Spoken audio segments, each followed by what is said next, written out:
It's time to fire this thing up. Welcome aboard ShipShape TV Essentials. This is your port of call for the most impactful upgrades, expert advice, and hands-on solutions from seasons past. This episode is proudly brought to you by SureHold, because anything worth doing is worth doing bright. From cleaning to protecting and perfecting, SureHold has everything you need to keep your boat shining. Don't just go boating, go showboating. Now, let's hoist anchor and set a course for another exciting episode of ShipShape TV Essentials. If boating's your game, then you'll agree. ShipShape is the way to be. Out on the lake or on the sea, ShipShape means trouble-free. ShipShape means being neater. ShipShape makes boat work easier. ShipShape is the way to go. The ShipShape Boat Care Show. Thanks again for tuning in to ShipShape TV. I'm John Greviskis, and in today's show we're going to take a closer look at a relatively inexpensive product that's on the market that's saving boat owners millions of dollars in hull repair. What I'm referring to is the mooring whip. And today we're going to take a look at the benefits of a mooring whip system as well as how to install one. We're going to take a closer look at dock lines and spring lines, and naturally we're going to be speccing out a new boat on one of our segments called What's Hot on the Water. The mooring whips we're about to show you today are just another way to make your boat shipshape. ShipShape, America's favorite boat improvement show, is being brought to you in part by the most complete new and used boat sales, service, and brokerage facilities, Great American Marine. Stainless Marine, fly like an eagle with performance-proven products for every boat owner. And by Inflatable Experts, Florida's inflatable superstore. We now return to ShipShape TV. Let's start off by looking at the typical way you might tie your boat up at dock. Naturally, you'd want to use a couple of dock lines and spring lines to hold the boat in place. To prevent any damage caused by wind, tide, or boat wakes, you might want to try and cushion your boat from any blows using fenders or bumpers. The problem with fenders is that periodically the boat can still sustain damage. Bad weather, people not honoring the no-wake zone can still have your hull and dock crash together. And we're going to talk about a new way to moor your boat up to a dock, and that's the mooring whip system. A typical mooring whip system is made up of two whips, a couple of whip bases, whip line, dock line, and spring lines.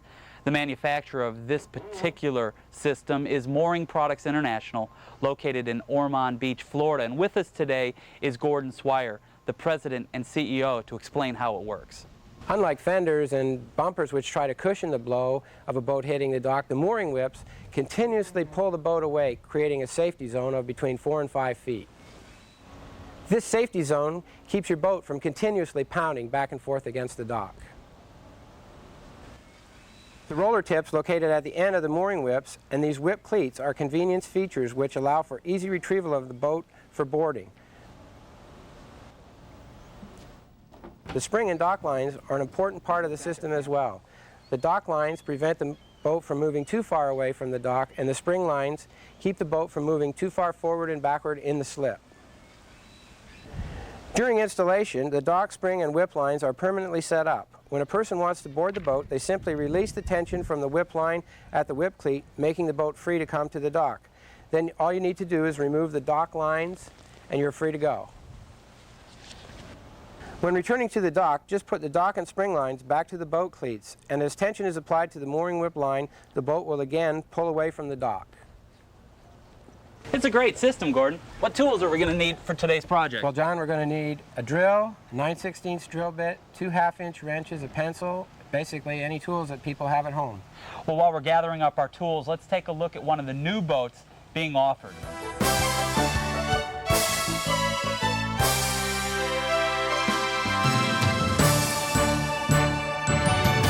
This week on What's Hot on the Water, we're going to take a look at the Proline 180. Now this is a really unique, versatile boat.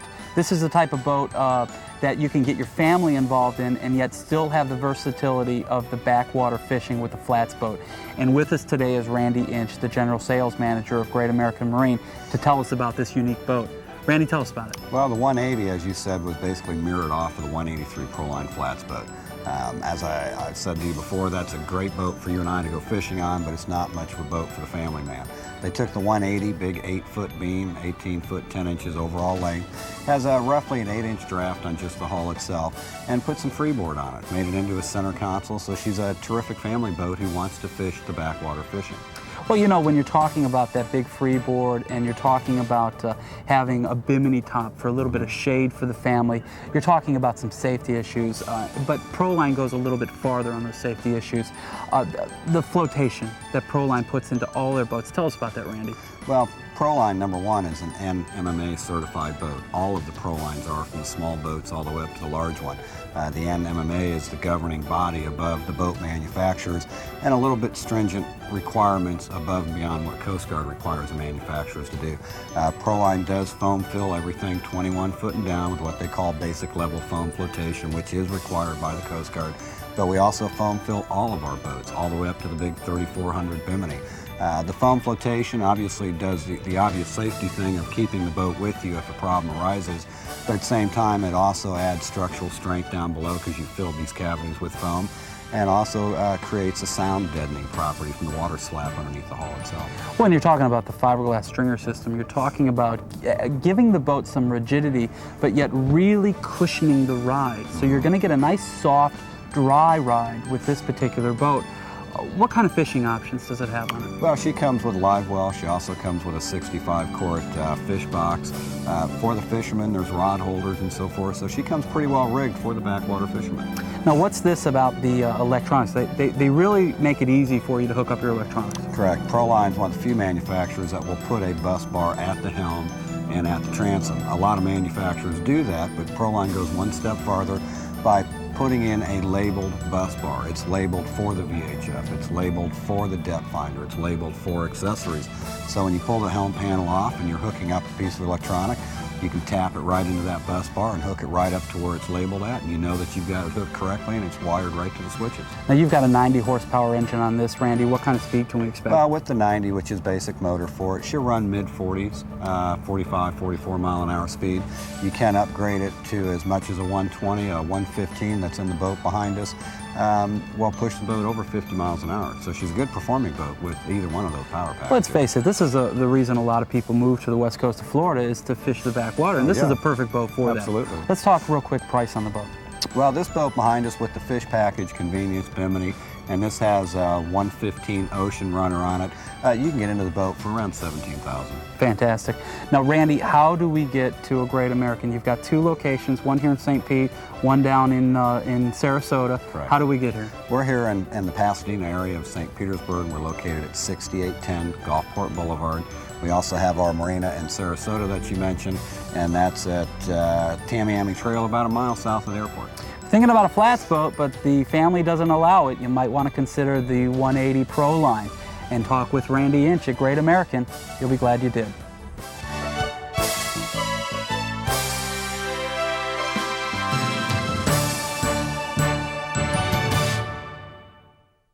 Can you imagine yourself on that boat? You know, one of the joys of owning one is the family fun that you can experience, and not only running the boat, but also in working around the boat, and that's what this show's about. Okay, we're back on the project, and the first thing we need to determine is what style mooring whip base we're going to use. Now, there's two to choose from.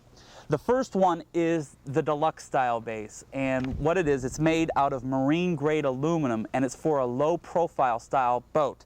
Now, if you have a center console or a runabout, ski boat, or bass boat, this is the perfect style base for you. It will hold your mooring whip at a set angle over the water.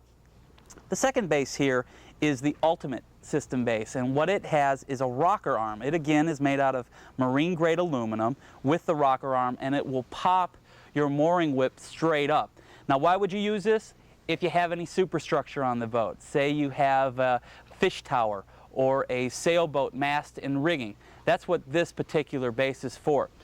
But before we can mount our base, we need to determine the attach points on the boat. We want to line up those attach points directly across from where we're going to put the bases. Gordon, is there anything we need to look out for? Well, John, that's really it. That's the most important thing. We want to make sure that the mooring whip base is lined up exactly opposite the cleat on the boat so that the mooring whip is not bending forward or backward, twisting. So what would happen if you were reaching for a cleat? Well, if the whip is not perpendicular to the boat, it's not as effective. It's not continuously pulling the boat away and you're putting undue stress on the pole. So the whip's designed to pull out and up rather than side by side? Exactly. That's how it's meant to work. Next, we'll glue the poles together using the two-part epoxy that comes with the kit. We don't need a whole lot of glue here. It's a pretty tight fit between the coupler and the ground down section here. And one thing you need to make sure you do is line up the angles here so that they mate inside the coupler. While our glue sets up, we need to hear a word from our sponsors, so please stick around. ShipShape TV will be right back. Leonard Osaski of Pontiac, Michigan asks, as a boat owner, what is my liability exposure for accidentally spilling oil or gasoline into the water? Answer coming up from maritime attorney Gail Hawks right after these messages. Hi, I'm John Greviskis with ShipShape TV. Look at this guy and all the products he needs to maintain his boat. I guarantee you he'll be tripping over that stuff all day long. Forget that nonsense. Use what I use, the SureHold family of products, the one handle that does it all. Any one of these quality-built SureHold attachments easily locks right into place, and here's the best part. They're the best quality items money can buy. You have my word on it. Whether it's for your car, truck, RV, or boat, keep it ship-shape with SureHold products. Here is today's maritime law question. As a boat owner, what is my liability exposure for accidentally spilling oil or gasoline into the water? There's a tremendous liability exposure for a boater who spills oil or gasoline in the water. He can be civilly and criminally prosecuted in the federal system under federal statutes, and he can be civilly and criminally prosecuted under the state system under state statutes. Neither one are exclusive of the other, and so he can wind up being fined twice. He's also liable for the oil spill cleanup costs, which can be considerably higher than any fine he receives.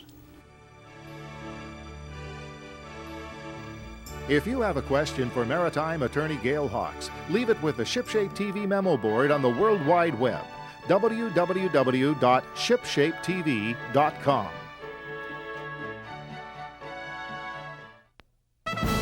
And now back to the project. Welcome back to ShipShape TV. I'm John Greviskis, and we've been installing a set of mooring whips today on the show. First thing we need to do in attaching our base is again have it directly across from our attach point on the boat and mark it out using a pencil right on the dock.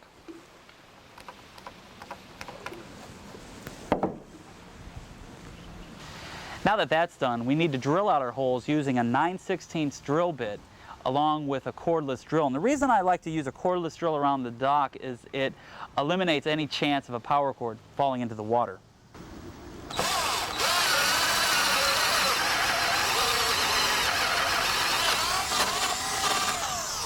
Now we simply bolt the base in place using the stainless steel hardware the manufacturer supplies.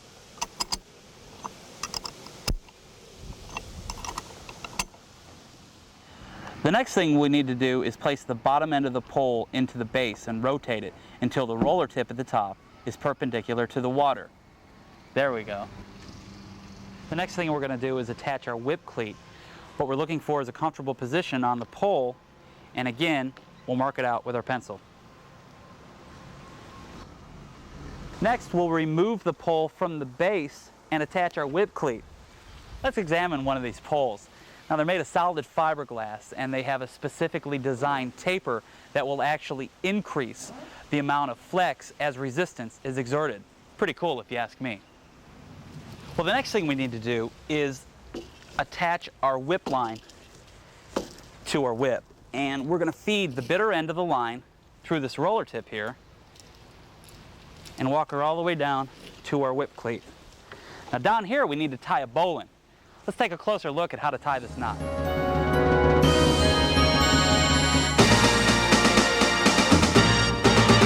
The The bowline is the most practical knot around the boat. It's used for tying off all of your cleats, and we're going to teach you how to tie it real quick. What you want to do is you want to make a loop in your line, and you want to take the end of the line, which is called your bitter end, and get it up in the loop and go behind your standing part of the line and back down the loop, and then pull tight and cinch on that knot. Now what this does is it gives you a tremendous amount of holding power. You can really crank on this knot as hard as you want, and you're going to be able to back this knot off very simply. Now, to kind of give you an analogy of how to tie this knot, I want to use a little scenario. If you think of the bowline as you want to make a rabbit hole, this is the rabbit hole right here, and the bitter end, we're going to call this the rabbit. The rabbit comes up through the hole, behind the tree, back down through the hole, and pull tight. This knot is great for tying off your boat, and that's how simple it is to tie a bowline.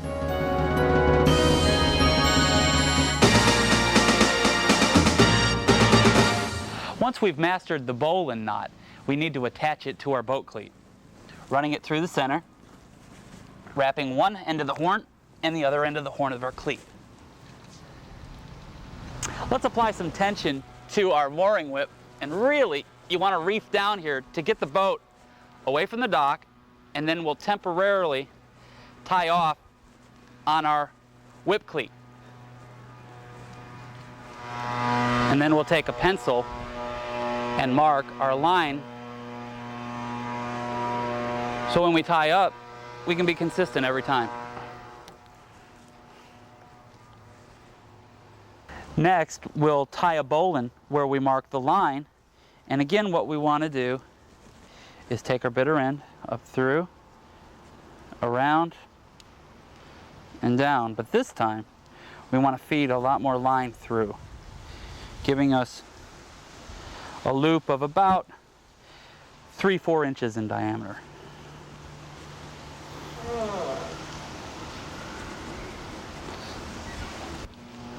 The next thing we need to do is feed the bitter end through our whip cleat and tie a stopper knot so our rope won't back out.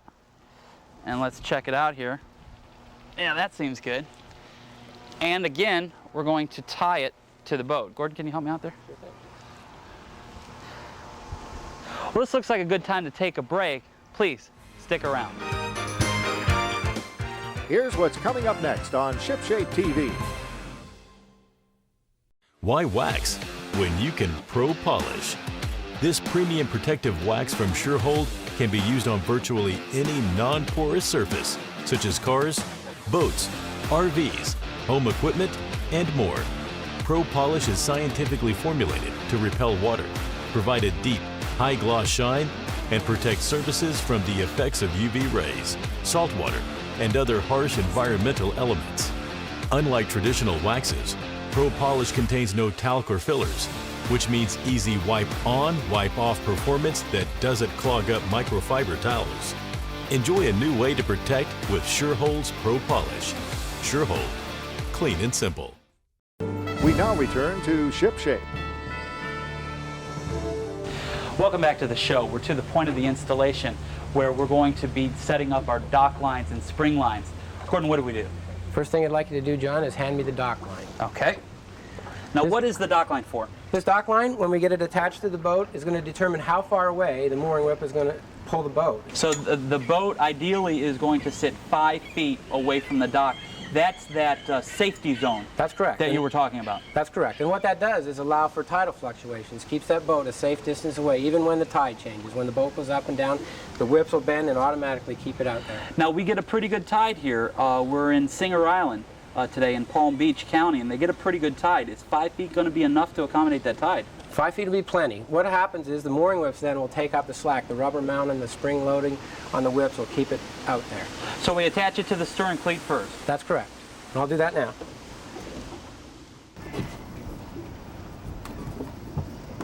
And now that we got the dock line on the stern attached, we're going to go to the bow and do the same thing. Gordon, I've preset this rope at 5 feet as well to match our other rope. That's great, John, and we'll just attach it to the bow cleat here.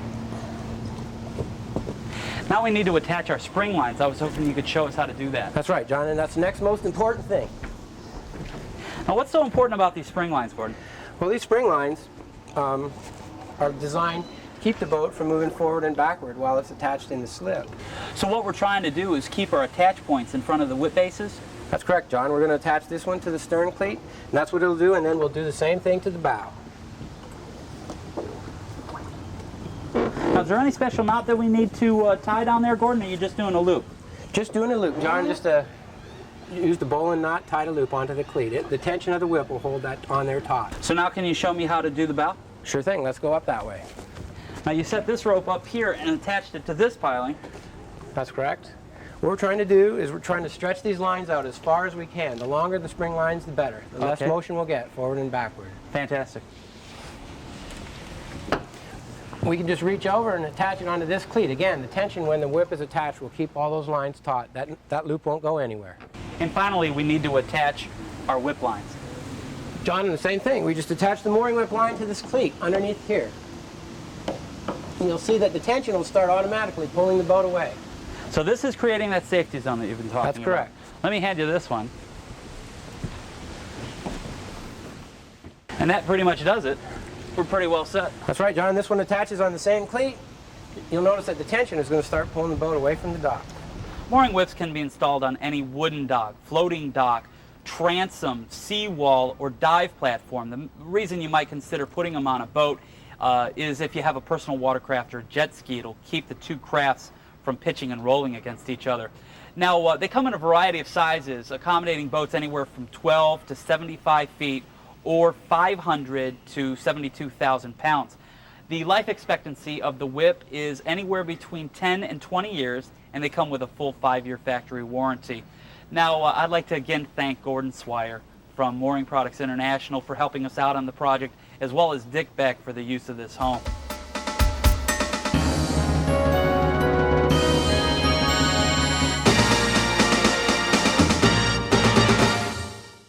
Our first question is from Mike Hagar of Tarpon Springs, Florida, who writes, "How do I check to see why my bow light doesn't work?" That's a good question, Mike. The first thing you want to do is check the fuse and make sure that there's power to the switch. If that's not it, you need to take the cover off the light and check the bulb. If the bulb's okay and that checks out, you're going to need to see if you have any power to the light. If this still isn't it, you've got a bad wire and it needs to be replaced in between the light and the switch. Next, we have Steve Berkeley of Orlando, who writes, "Dear Shipshape, my bilge pump works on manual only. What should I do?" Well, this is a piece of cake, Steve. All you want to do is locate the automatic float switch and test for 12 volts going into it. If that's okay, what you want to do is you want to lift up that float switch and check for 12 volts going from the float switch to the bilge pump. If that's not it, you need to replace the switch. If you have an idea for a show, write it down and leave it for us on the internet. Our web address is www.shipshapetv.com or by mail at Shipshape TV. Attention Project Director, P.O. Box 31561, Palm Beach Gardens, Florida 33420. Until next week, guys, keep those suggestions coming. No. Do it again. Take 14. Looks like you're buying lunch again today, John. But before we can mount our... I saw you look, Annie. Sorry, man. But before we can mount our bases, we're trying to think of my line. Hang on a second. Okay. How thick is it? There probably is.